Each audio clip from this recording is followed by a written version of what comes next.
ગણીશ 10. બહુ સારી વાત કરી. પોરો ને રોટલા. જો સાંભળ ગોપી, હું કહું ને એ જ રાંધવાનું છે.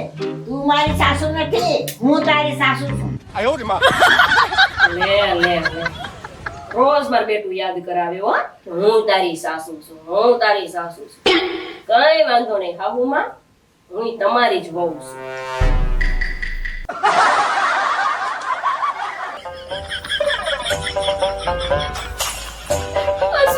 હા હું છું કેમ ને તમારા ઉજાઈ ગયા તો હે? પણ યાર કે રીતે ખાઈ નથી શકતા યાર તો શોખતું છે ઈ કેમ બટકું ભરે